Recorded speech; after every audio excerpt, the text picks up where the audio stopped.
Hey guys, what's going on? My name is Chris, and I'm your dad next door. As we continue to go through these microphone reviews, I really thought we had found our best budget microphone for under $25. The video we put out recently of the Behringer Ultra Voice XM8500 was a decent starter podcast, streamer, or just any general content creator microphone. Unfortunately, scouring the dark nethers of Amazon, I happened to find a $20 XLR microphone manufactured by none less than Amazon themselves. We have today an Amazon Basics dynamic cardioid microphone. Doesn't even have a part number or a model number or anything like that, just the Amazon Basics microphone. So I wanted to get it here. Immediately as soon as I saw it, I went ahead and I decided we were going to order it. And I wanted to get it here, and I wanted to say, how does this stand up against our Ultra Voice that we tested recently? And then maybe later on, we'll put it up against the Shure SM48 as well. So let's talk about what you get with it. Then we'll get it on a stand, see how it sounds, and figure out how it compares to our other XLR microphones that come in our budget categories. Hey guys, before we get too far into the video, I just wanted to let you know, for those of you that are new to the channel, I do stream on Twitch Tuesdays, Wednesdays, and Thursdays in the evenings, Eastern Standard Time. And during those streams, I do talk about microphone content, streamer overlay designs, and different tech tips for new content creators, while also playing various games and things like that to connect with my community. If you guys are interested in having live conversations with me, please feel free to check me out. Links to my Twitch profile are in the bottom of the video and also in the description. We also have an amazing Discord that's starting to grow and starting to get much better with talking about microphones and various other content and audio tech tips for people to utilize for themselves and benefit as content creators. Again, descriptions are in the bottom of the video. If you like this content, if you have a great time, please don't forget to hit that thumbs up button. If you really enjoy it, hit that subscribe button, smash that bell, let everybody know that you're having a great time here, and we will produce more content every week for you guys, so that way you have the best microphone information feed and audio feeds for you guys to benefit as content creators. With that, we're going to get back to the video and see what this my Amazon Basics microphone does. First thing, as with most Amazon Basics packages, you're really not getting a whole lot. You're getting a very basic package. I mean, that's why Amazon labels it like this. You get your microphone, which conveniently enough does have an on and off switch that works. I mean, it works fairly well, like a typical on-off switch. The rest of it is pretty standard. Doesn't have any real markings or anything like that. It's a real simple microphone. You have your standard XLR port, not gold-plated. Your basket is, honestly, the basket is a little loose when it screws in there. It's kind of loose, but it's on there, but it just seems like the threading isn't exactly perfect. The basket is an odd size. It's not your typical. Usually with like the Shure, it's a little bit bigger. This is kind of tall and skinny, so I'll be interested if that makes any difference in the design of it or the sound of it. But for the most part, it's all metal. The basket's pretty solid. It doesn't seem like it has any flex as I put pressure on it, other than it being pretty loose there. If you are interested in the internals of the microphone, the windscreen on the inside of the basket is pretty thick. It feels pretty nice. It's got a lot of density to it. And then on the capsule itself, you see that it has a pretty nice little windscreen or foam filter put on top of the capsule as well. So I'll be curious to see how that plays out with the pop filter or the built-in plosive rejection for this microphone. Additional items you will get in the box. You will get a microphone clip. You do not get a 5/8 to 3/8 adapter with this one, so it's just a standard clip used for a microphone stand. If you're using a boom arm or something like that, you will need to have an extra one of these adapters around. And you get a XLR to 1/4-inch cable. This cable feels, it's about, I think they say it's 10 feet long, but this cable feels really thin. It does not feel very quality at all. It just doesn't feel great. I'll be honest, throughout the portion of this test, I will probably be using one of my own XLR cables, and then maybe at some point I'll hook this cable up to see if there's a difference between the audio with the 1/4 inch versus the one of my own XLR to XLR cables. And finally, you get a little packet of documentation. This is conveniently enough a very large book for a microphone of this type, mainly because they have the documentation written in 6 different languages. Amazon trying to cover all their tracks. The main thing we're looking at here, specifications. We are getting a documented frequency response of 100 to 17,000 hertz, a signal to noise ratio of 58 dB at 1,000 hertz, a sensitivity of minus 53 dB, and an impedance of 600 ohms. And that'll be it for our unboxing portion. After that, now we're going to go ahead and get this guy on a stand and hook up our Behringer Ultra Voice and put them side by side and see, how they compare to each other.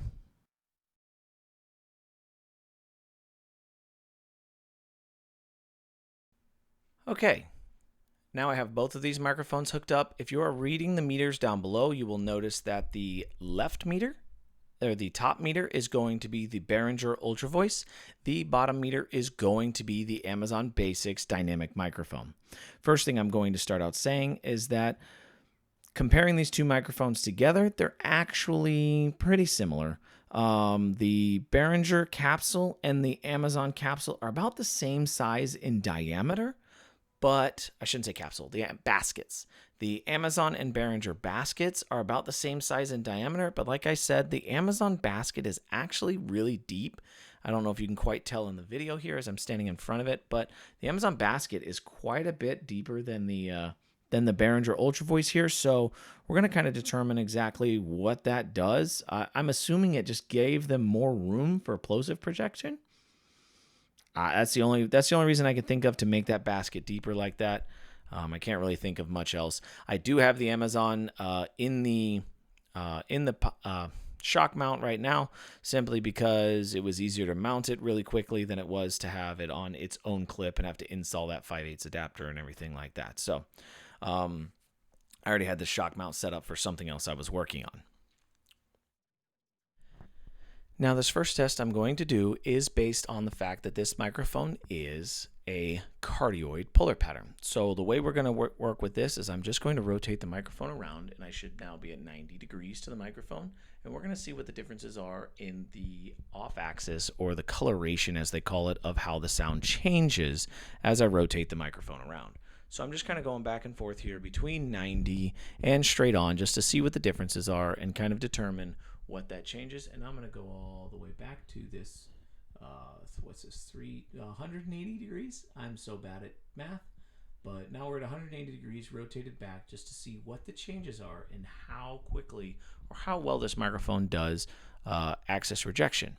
Since this is a front address microphone, or top address, I apologize. Since this is a top address microphone, we are going to do just like this. So as I do this portion here and I rotate the microphone at this 90-degree angle, you shouldn't notice a change in my voice. The cardioid should work the same all the way around the capsule in this position, simply because it is a top address style microphone. And the next test we're going to do here is our plosive rejection. So I'm just going to start by saying a sentence into the Amazon Dynamics microphone, give you a test to see what plosives sound like, and then we're going to repeat the exact same process into the Behringer Ultra Voice. So we're going to do Peter paid Paul for pickles and parsley. Peter paid Paul for pickles and parsley. Peter purchased pickles and parsley from Paul's patch. Peter purchased pickles and parsley from Paul's patch. We'll have to listen in post to see what that sounds like, what the differences are, and kind of see where that goes from there. So now that we have finished our plosive test, we want to do the same exact test, but we're going to put it up against a pop filter. So I just have this is a cheaper $10 fly swatter style that clips onto your microphone stand, just any little simple pop filter here. And I'm going to put this in front of these microphones and do the exact same test that we did before.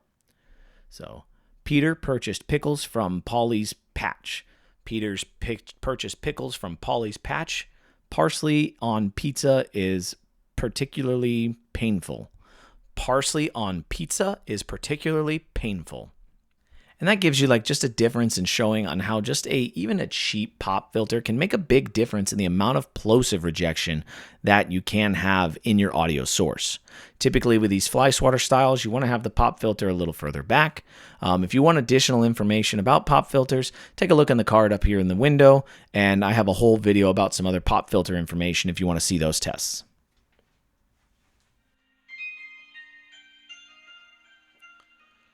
So now we are performing what I like to call my off-axis ambient intrusion test.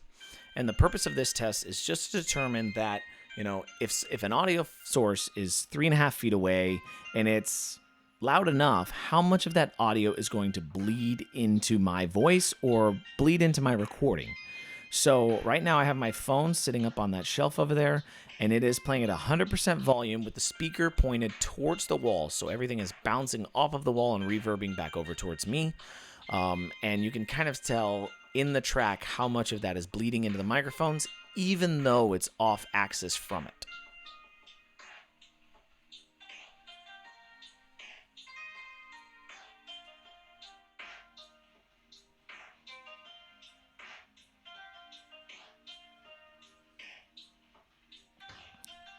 And you can see on this audio track, we're sitting between like -50 and I think we peaked right, -32 or something like that.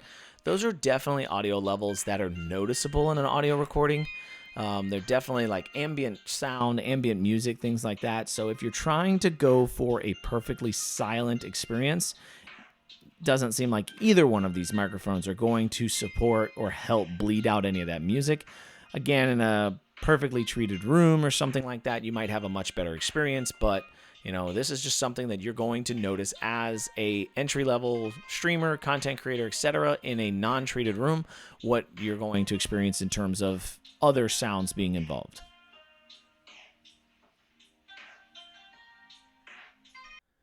And our next test here today is going to be our noise floor test. So we're going to determine exactly how much noise, self-noise these things create when there is no audio being processed into the signal. So I'm going to be quiet here for about 10 seconds for each microphone so you guys can determine. Again, in post, I will boost the levels and I will provide the amount boosted so that way you guys can hear it. One note, this is not a treated room, so any ambient sounds or things like that that do bleed in, you guys might hear a little bit when I boost the signal, but we're looking for like a hiss or a hum to determine exactly what kind of noise these microphones are creating.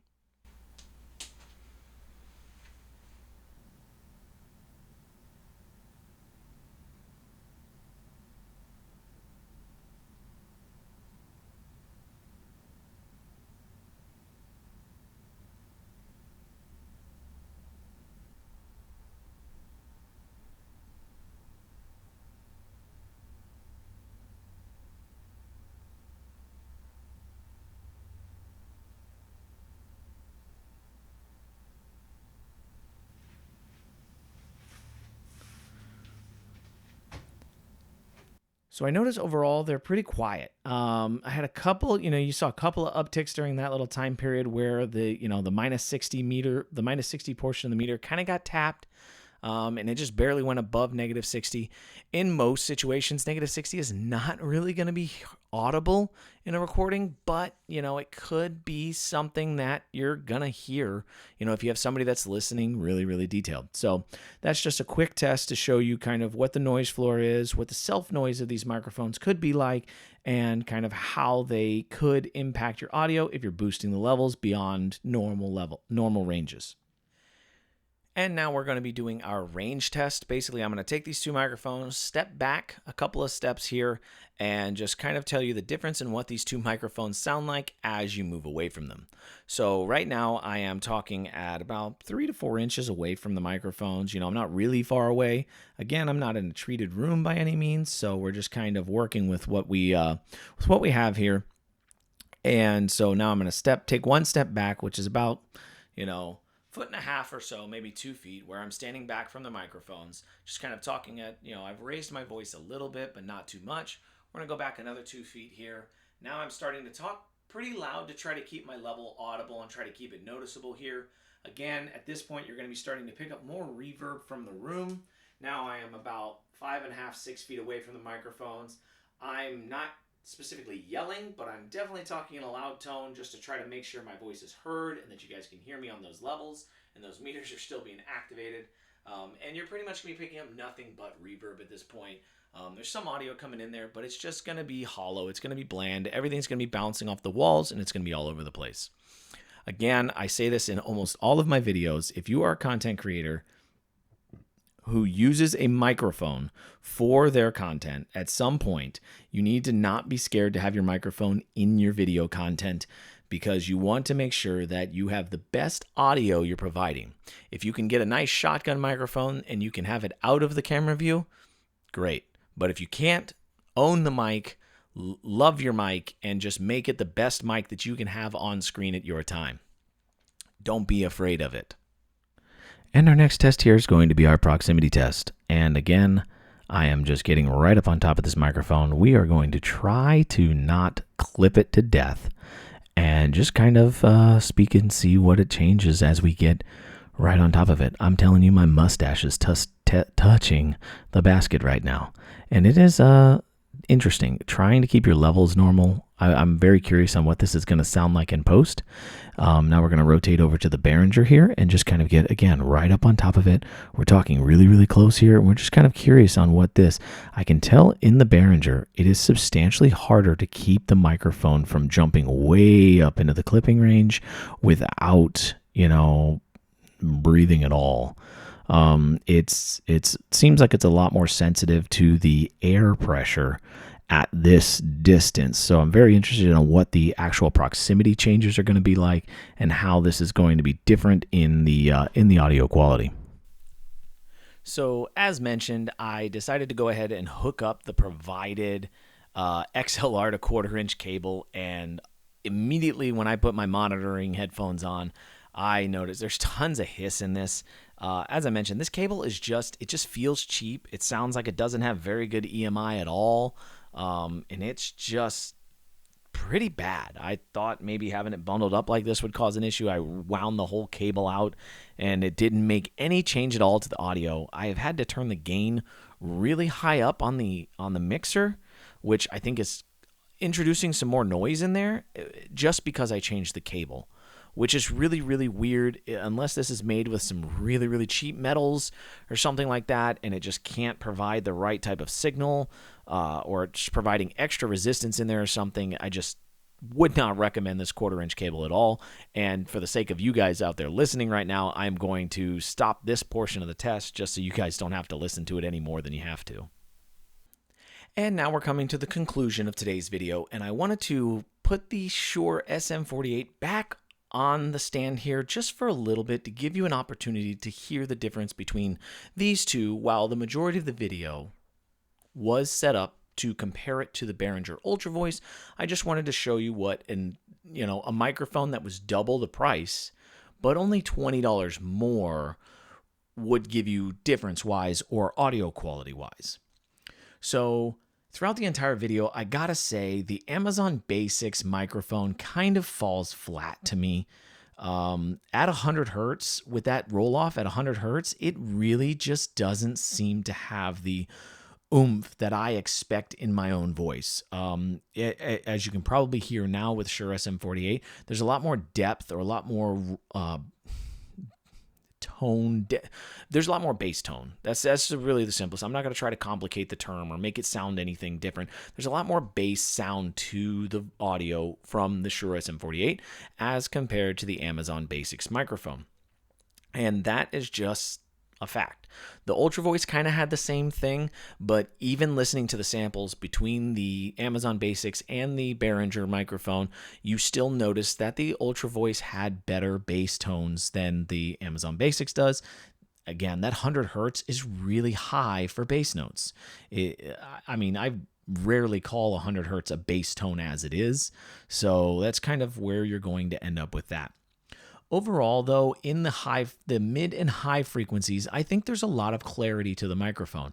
I think if you had a higher pitched voice, possibly a female content creator that didn't have as much bass to her voice, you might not notice as much of a difference between a microphone like the SM48 and the Amazon Basics microphone.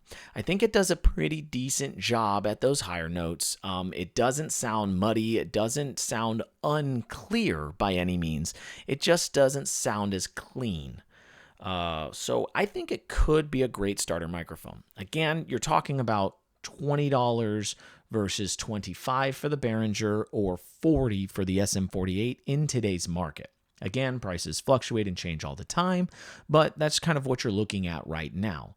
So would I recommend getting the Amazon Basics dynamic microphone? If you were on the tightest budget possible and you were already stretching getting your mixer, then I think the Amazon Basics microphone could be the XLR mic that could get you off the ground and get your content running. If you had that additional $5 to spend, I would definitely go with the Behringer XM8500. I just think it has better overall sound and it has a better opportunity to just sound better. There's really not a whole lot of comparison there. For $5 more, you're getting a better microphone. Just spend the $5 extra. Other than that, I don't have a whole lot to say about this Amazon Basics microphone. It's going to sit on my shelf probably for future reviews. Maybe I'll put it up against the Neewer, which is another $20 microphone that I really didn't recommend at all.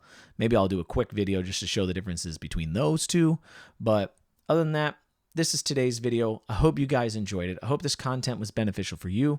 Remember, thumbs, subscribes, all that kind of stuff if you guys want to get more information from this channel. I appreciate every one of you. If you guys have any questions, comments, feedback, anything like that that I didn't do in this video or you would like additional tests performed on either of these microphones, please be sure to leave them in the comments of the video so that way I can address them accordingly.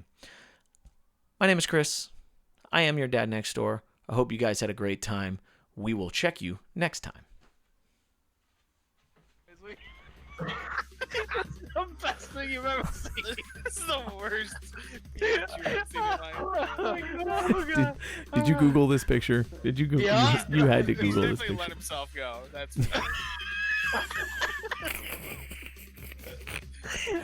Oh my god. Fake. Fake. It is Casper. It's very fake. This looks great. It's very fake, Casper. Oh man. That was amazing drawing, boys.